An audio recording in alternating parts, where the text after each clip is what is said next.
перші 9 днів січня вихідні! А ми ж не хочемо їх просто розтринкати, напоїсти, поспати та нічого не робити. Хочемо, але тільки після класної подорожі. А в які країни легше потрапити в умовах існуючих обмежень? Поїхали в Єгипет. Ні, краще в Туреччину. Ні, я знаю, поїхали в Словенію. Там така краса, і ми ще там ніколи не були.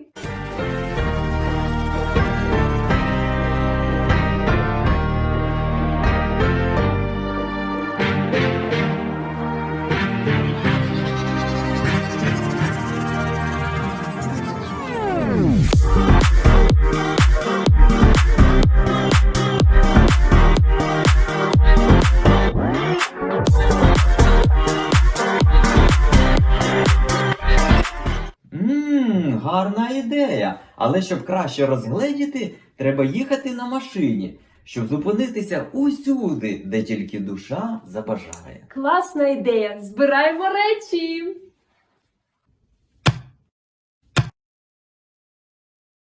Уся дорога з Києва до Любляни, столиці Словенії, складає 1600 кілометрів. Потрібно перетнути кордон з Угорщиною, та другою нашою зупинкою ми обрали Будапешт. Перепочинемо та оглянемо його. Привіт! Канал Усюди хоче привітати вас у Будапешті. Ми в Угорщині. Як ви бачите, тут дуже така різдвяна атмосфера. Всі ці кольори, ліхтарики, ми просто в захваті. Будемо вам показувати, що ми тут цікавого побачили, а вам бажаємо приємного настрою! Будапешт – надзвичайно гарне місто, яке знаходиться на річці Дунай і є столицею Угорщини. Будапешт часто називають перлиною Дунаю, і тільки побувавши в ньому, можна зрозуміти, чому.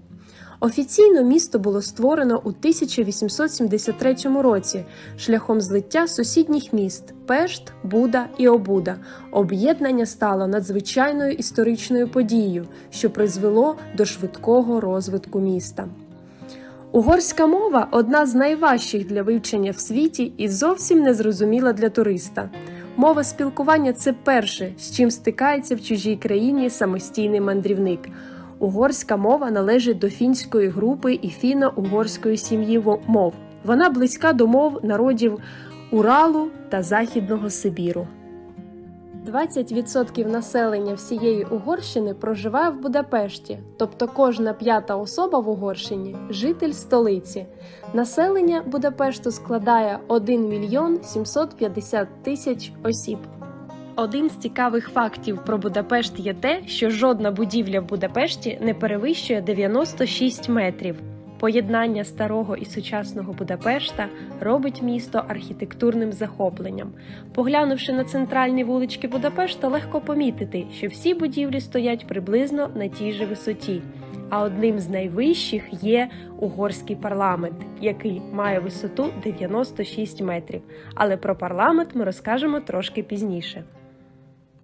Трамвайні маршрути Будапешта – одні з найбільш завантажених на планеті.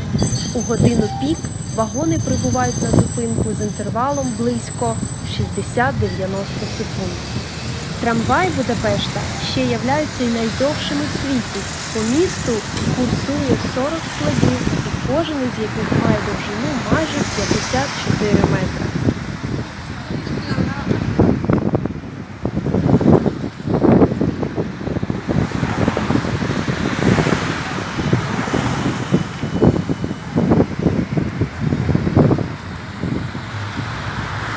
Взагалі, Угорщина – це гарячий ключ Європи, а Будапешт має більше джерел термальної води, ніж будь-яка інша столиця світу.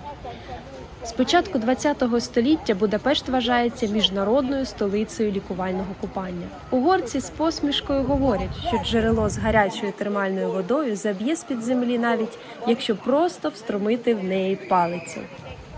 Будапешт надто гарячий. Просто уявіть, як 70 мільйонів літрів води щодня піднімаються на поверхню. Угорщина має надзвичайно велику кількість підземних джерел гарячої води, тому й не дивно, що Будапешт вважається столицею термальних вод світу з десятками санаторіїв і лазень, а деякі з них знаходяться у чудових архітектурних будівлях, таких як Сечені, Гелерт або Кіралі.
Що дуже цікаво, я в Угорщині, в Будапешті, вже не в перший раз, але кожного разу, коли я сюди приїжджаю, мене дуже захоплює цей парламент. Я не знаю, мені здається, на нього можна дивитись і дивитись. Одразу видно, що це було побудовано не для простих людей, а для якоїсь династії королів. Тобто дуже помпезно, яскраво, ви можете в цьому переконатись самі. Будапешт є домівкою для одного з найбільших парламентів у світі. Будівля парламенту займає площу 18 тисяч квадратних метрів. Його будували 17 років.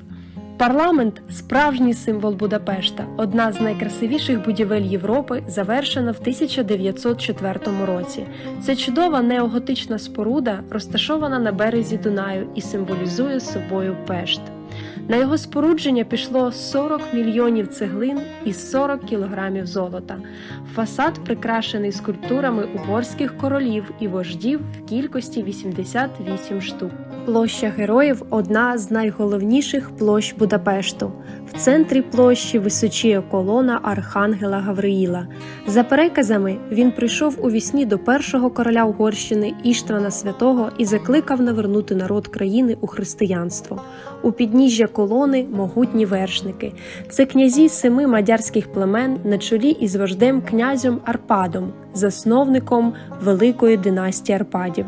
Саме вони привели угорців з Уралу через Карпати до Дунаю і здобули тут батьківщину.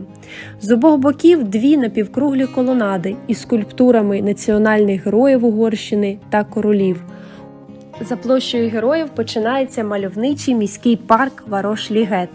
А оскільки зараз зима, то між парком і замком знаходиться прекрасна ковзанка. Велика льодова ковзанка просто неба, розташована у міському парку. Найстарішій ковзанці Європи у 2020 році виповнилося 150 років. Однією з головних прикрас парку є замок Вайда-Хунят. Це не одна будівля, а цілий музейний комплекс під відкритим небом. Тут зібрано зменшені копії найгарніших замків Угорщини різних часів та стилів – романський, готика, бароко, ренесанс.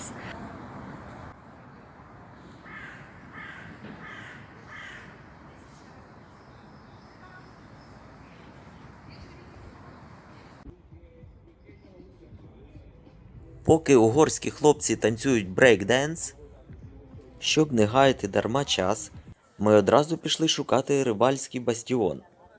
Він розташований на кріпосному пагорбі в Буді, звідки має відкритися чудовий краєвид на Дунай та Пешт.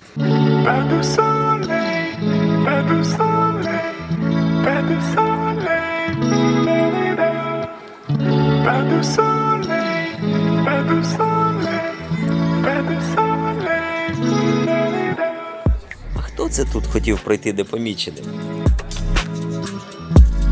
Піднявшись по сходах, перед нами предстає церква Святого Матяша.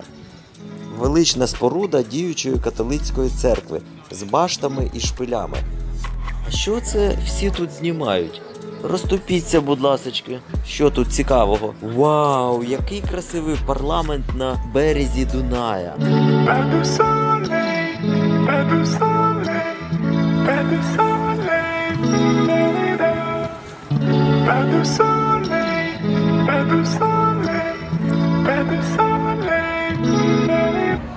Як же мені подобається уся ця різдвяна атмосфера. Одразу відчувається, що тут було велике свято.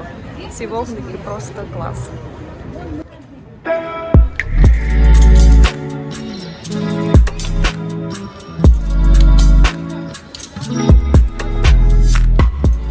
Рибальський бастіон є однією з найдивовижніших архітектурних пам'яток в усьому Будапешті, який вражає своєю величчю та білосніжними стінами. Мандрівники, гуляючи бастіоном, можуть уявити себе героями історичного фільму в епоху середньовіччя.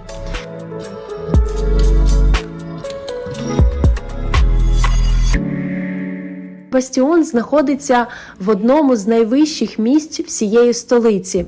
кріпосний пагорб в Буді. Отож, звідти відкривається шикарний вид на частину Пешту, річку Дунай, а також усі мости, цікаві вулички та інші архітектурні будівлі, які особливо чарівні ввечері, коли підсвічуються з усіх боків. Цікава назва рибальського бастіону походить від того, що раніше рибалки тут торгували, продавали рибу, і звідси пішла назва цього дивовижного місця.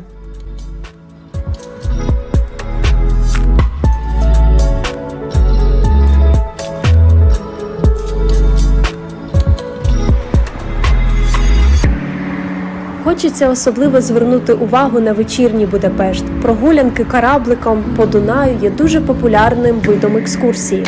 Вартість такої прогулянки починається від 20 євро і може коливатися до 40 євро, в залежності від того, що ви будете їсти, пити на кораблі. Це дуже захопливий час, і ви пропливаєте Дунаєм і можете помилуватися усіма гарними будівлями, які особливо гарно підсвічені ввечері. Це надає особливої таємничості місту і відкриває його зовсім з іншого боку. Дуже затишна атмосфера в цьому кафе. Як ви бачите, нікого вже нема, але я думаю, там дуже класно. Не довелося довго ходити, і ми знайшли гарний ресторанчик. Ми замовили 2 угорські традиційні супи, порції дуже великі, біля 500 грам. Дуже ситно.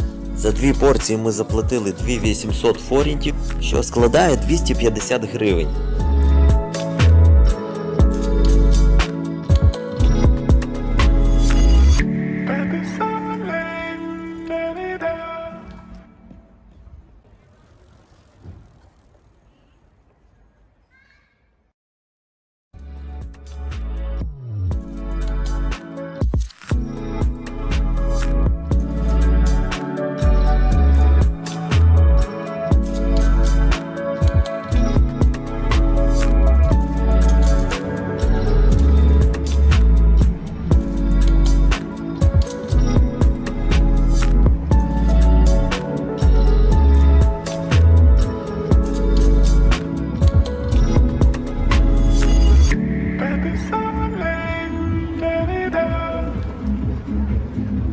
А зараз вже час оселитися в номер, де будемо ночувати.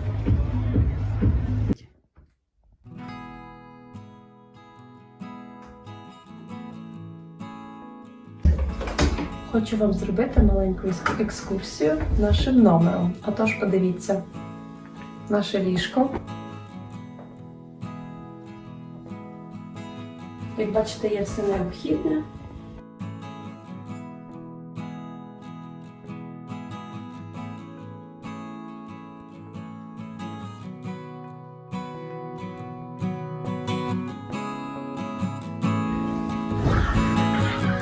Зараз саме час влаштувати бій подушками з примиренням у кінці.